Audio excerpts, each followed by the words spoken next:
démocratique du Congo, de partout où vous nous suivez, que le Seigneur vous bénisse.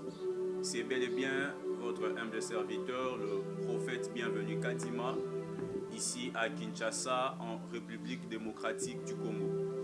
Nous sommes très bénis, très honorés de vous savoir très nombreux connectés à nous suivre en ces net moments, de partout où vous nous suivrez, ou maintenant ou après, que le Seigneur vous bénisse. Nous voulons passer un moment dans la présence de Dieu, dans la parole de Dieu, mais j'aimerais nous inviter à incliner nos têtes dans la prière là où nous sommes. Je veux prier. Dieu de grâce, Dieu de bonté, Dieu miséricorde, nous te disons merci, nous te sommes infiniment reconnaissants pour ce matin, pour ce moment que tu rends favorable dans ta présence. Nous prions, Seigneur, que ce moment soit un moment de gloire, un moment où tu nous feras énormément du bien. Bénis-moi, bénis ton peuple qui m'écoutera en ce moment. En ton nom, Jésus, et par le Saint-Esprit, j'ai ainsi prié. Amen. Que Dieu nous bénisse.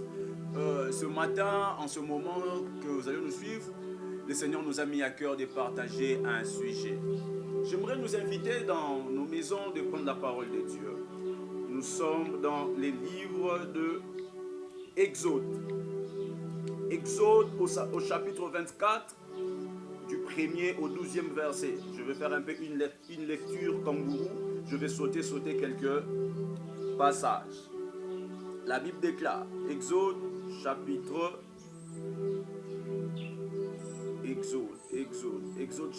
24. La Bible déclare, Dieu dit à Moïse, monte vers l'Éternel, toi et Aaron, Nabal et Abihu, et 70 des anciens d'Israël, et vous vous prosternerez de loin. Moïse s'approchera seul de l'Éternel, les autres ne s'approcheront pas, et le peuple ne montera point avec lui. Je saute, je prends le verset 12. L'Éternel dit à Moïse, monte vers moi sur la montagne et reste là. Je te donnerai des tables de pierre, la loi et les ordonnances que j'ai écrites pour leur instruction. Et ce matin, j'aimerais partager avec nous sur le thème grandir dans l'intimité. Grandir dans l'intimité. C'est un message que le Seigneur nous a mis à cœur pendant un moment où nous sommes en train de partager. Bien-aimés, vous allez comprendre, dans mon thème, il y a deux mots majeurs. Le premier mot, c'est grandir. Et le deuxième, c'est intimité. Alors, on ne demande pas à quelqu'un de grandir s'il est déjà grand. Et la manière que je suis en train de parler de grandir, je ne parle pas de grandir en âge, mais je parle de grandir en maturité. Je ne parle pas de celui qui a grandi en âge, mais je parle de maturité. Et le deuxième mot, c'est intimité. L'intimité veut dire qualité de ce qui est intime, selon le dictionnaire français. La qualité de ce qui est intime, ou encore caractère de confiance réciproque. C'est ça, l'intimité. Ou encore, ce qui ressort de l'intime. C'est ça, le mot intimité. Le mot intimité est tiré de l'intime. Quelque chose qui est intime. Et lorsque nous voulons encore aller dans le dictionnaire pour comprendre le mot intime, le mot intime veut dire profondément intérieur. S'il faudrait redéfinir encore le mot intimité, dans ma définition, je dirais, c'est la qualité de ce qui est profonde, la qualité de ce qui est intérieur. Bien-aimés frères et sœurs, dans ma manière d'introduire, vous comprenez déjà, je parle de l'intimité entre deux personnes. Je ne parle pas de l'intimité qu'on nous a appris dans la biologie, parce que je suis biologiste de formation. Mais je parle de l'intimité qu'il y a entre deux personnes. Et l'intimité que je parle, c'est entre l'homme et son créateur et son Dieu. Vous savez avec moi, lorsque Dieu a créé le monde, Dieu a créé aussi l'homme. Et la Bible dit dans le livre de Genèse au 1er chapitre que Dieu venait tous les jours afin de parler, de communier avec l'homme. Même Dieu qui nous a créés, il laissait parfois son trône. Il venait dans les jardins afin de communier, afin de voir un moment d'intimité avec sa créature. Et c'est comme ça que c'est parti. Et nous arrivons dans le livre d'Exode. La Bible déclare que Moïse Nous connaissons l'histoire, comment Dieu a appelé Moïse dans Exode 3. Il dit, j'ai entendu les pleurs, les souffrances de mon peuple. Va délivrer mon peuple. Lorsque Moïse sort avec les peuples, ils arrivent. Quelque part, Dieu dit à Moïse, maintenant viens vers moi. Dieu parlait toujours à Moïse. Mais dans la relation entre Moïse et Dieu, il y avait un moment où Dieu avait besoin que ça soit seul à seul avec Moïse. Bien aimé, c'est comme ça que Dieu aussi veut de nous des moments seul à seul avec lui. Lorsque je parle de grandir en intimité, c'est ce que Dieu dit à Moïse. Il dit, vous vous approcherez, mais Moïse viendra seul du haut de la montagne. Dieu pouvait parler à Moïse lorsqu'il était avec tout le monde. Mais il y a de ces choses que Dieu ne parle pas en public. Il y a de ces choses que Dieu ne te dira jamais lorsque tu es accompagné. Il y a de ces choses que tu n'entendras jamais aussi longtemps qu'il y a des gens à tes côtés. Vous savez, les jours où Saül veut entrer dans la royauté, Saül était accompagné. Saül avait un serviteur. Mais le prophète a dit à Saül, tu laisseras d'abord ton serviteur, tu viendras seul. Même Saül, avant de prendre la royauté, le prophète Samuel avait compris que je dois le oindre, mais il doit venir seul. Bien-aimés frères et sœurs, il y a des choses dans la vie que tu dois être seul afin de le recevoir. Dieu parfois nous impose la solitude. Il y a des solitudes qui sont imposées par Dieu. Mais c'est ça le plus grand problème. Beaucoup de chrétiens aujourd'hui ne veulent pas grandir dans l'intimité. Déjà quand je parle de grandir, il y a des gens qui n'ont même pas. Avant de grandir, tu dois naître. Avant de grandir, tu dois naître. On ne demande pas à quelqu'un qui n'est pas né de grandir. Et j'ai pris le Dieu que j'ai pris. Que quelqu'un puisse faire naître une intimité avec le Seigneur. Qu'une intimité puisse naître afin que ça puisse grandir. Il y a quelques caractéristiques de celui ou seul qui a grandi dans l'intimité. Premièrement, frères et sœurs, celui qui grandit dans l'intimité, il a la capacité d'entendre la voix de son intime. Dieu dit à Moïse, viens, viens. La voix de Dieu n'était pas écoutée de tous, seulement par Moïse. C'est lui qui grandit dans l'intimité, il sait reconnaître la voix. La voix qui te parlera, c'est la même voix que tu as écoutée dans le buisson ardent. Le buisson ardent, c'est le lieu de la naissance d'une intimité. C'est pourquoi Moïse connaissait la voix de Dieu. Oh, j'aime quelque chose. C'est lui qui grandit dans l'intimité. La chose qui tue les autres ne les tuera pas. Il reconnaît la voix de son intime.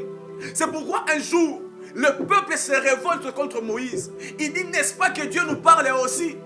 La Bible dit, Moïse pria Dieu. Et Dieu parla devant tout le monde. La Bible déclare que tout le peuple vient auprès de Moïse. Il dit à Moïse, non, prie ton Dieu qu'il rentre, qu'il te parle toi seul. Si nous voulons écouter Dieu, va écouter Dieu seul.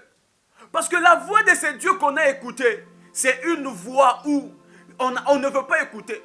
Moïse a prié Dieu et Moïse a écouté Dieu seul. Moïse a de reconnaître la voix du Seigneur. Parce que c'était son intime.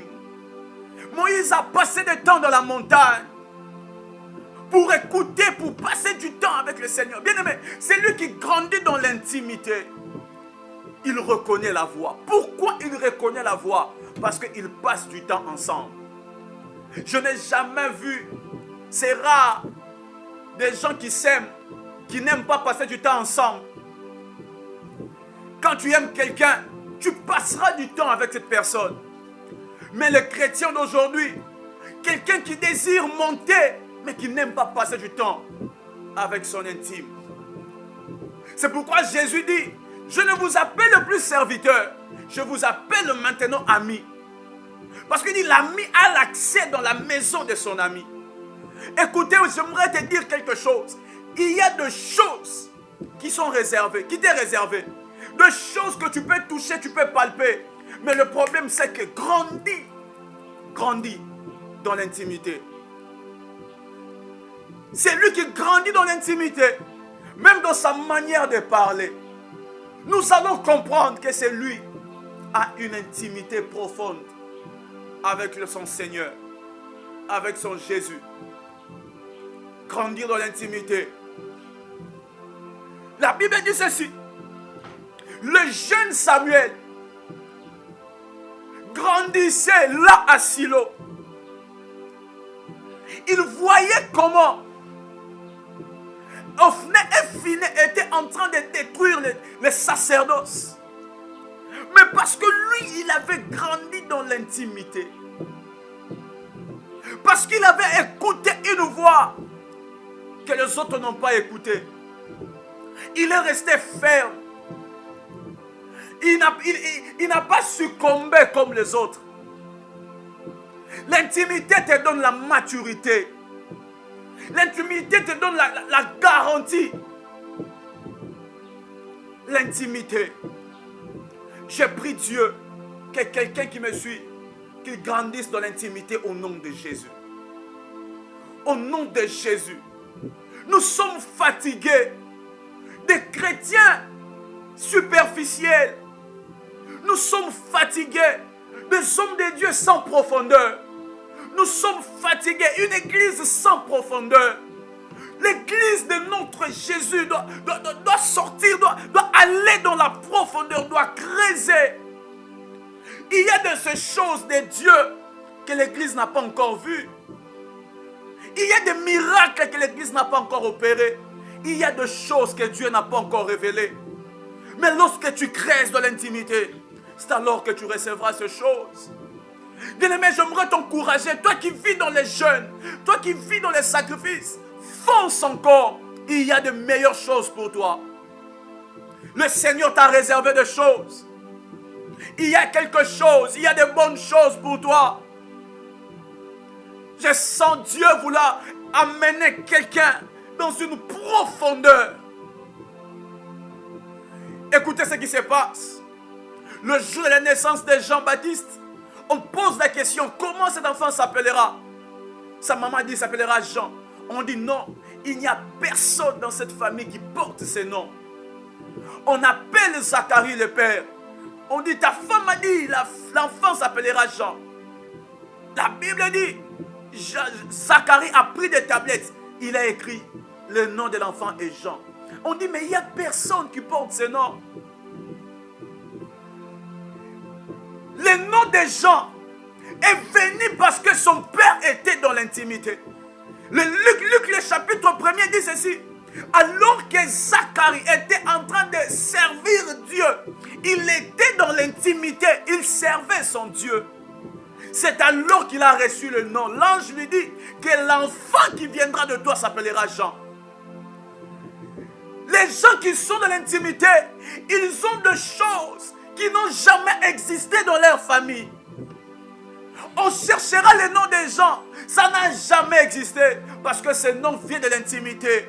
Je prie et je déclare au nom de Jésus, toi qui vis dans l'intimité, tu recevras même les noms de tes enfants, des noms qui n'ont jamais existé dans ta famille, des choses qui n'ont jamais existé parce que tu ressors d'une intimité.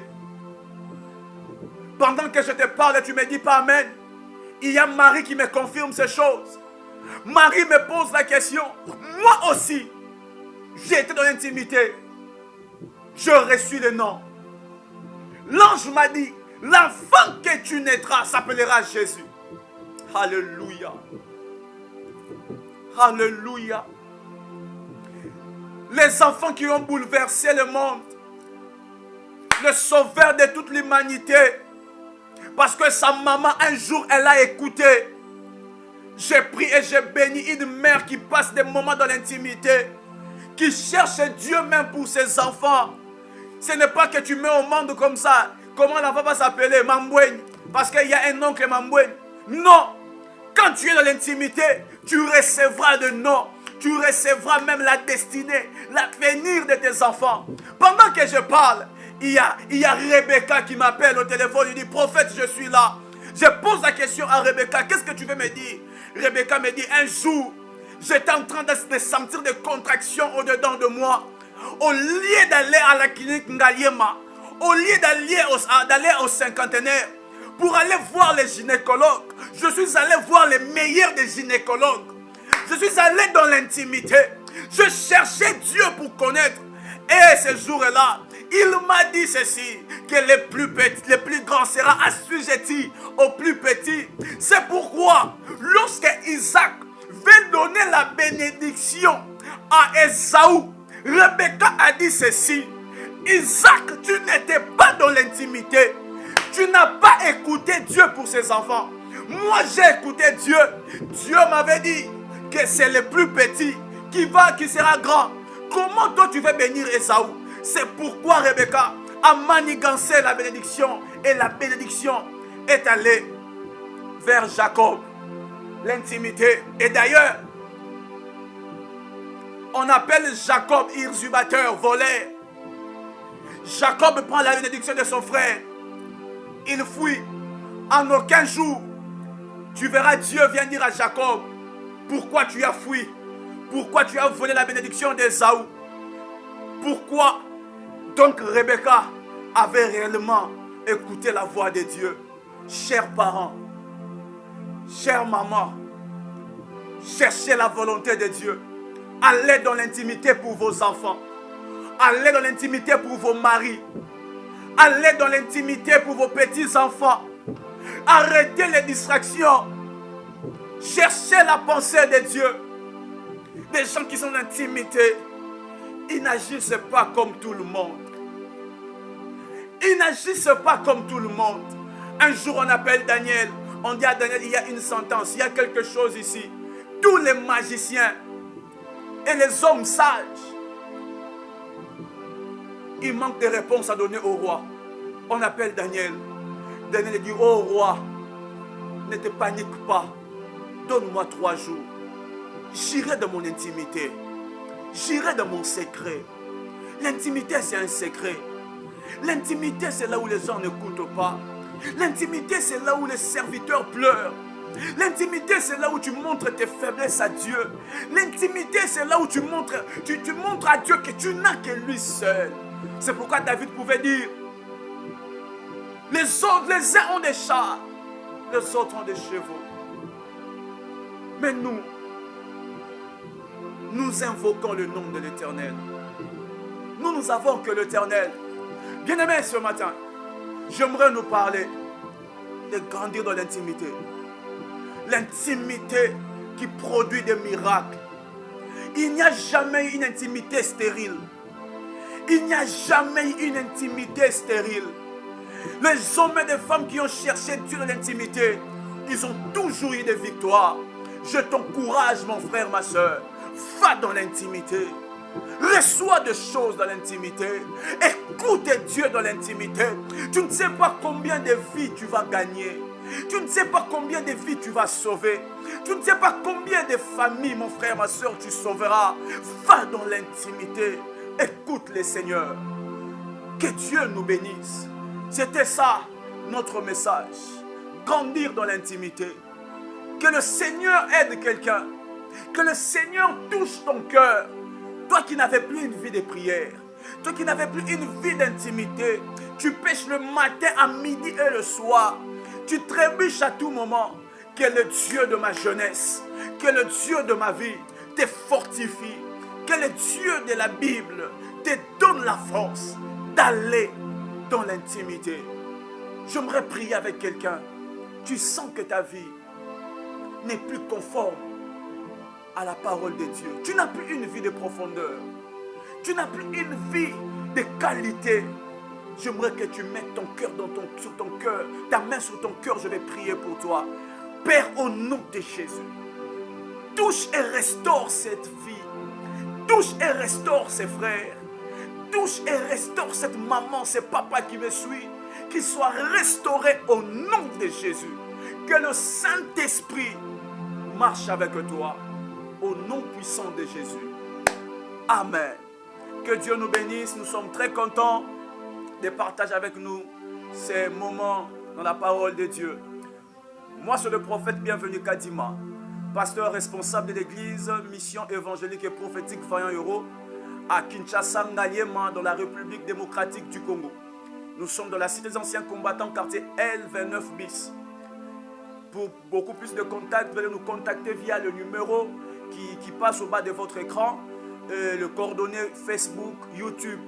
Vous pouvez nous contacter. Besoin de prières, besoin d'une direction prophétique. Vous voulez écouter Dieu, nous sommes là pour vous servir. Que Dieu vous bénisse abondamment.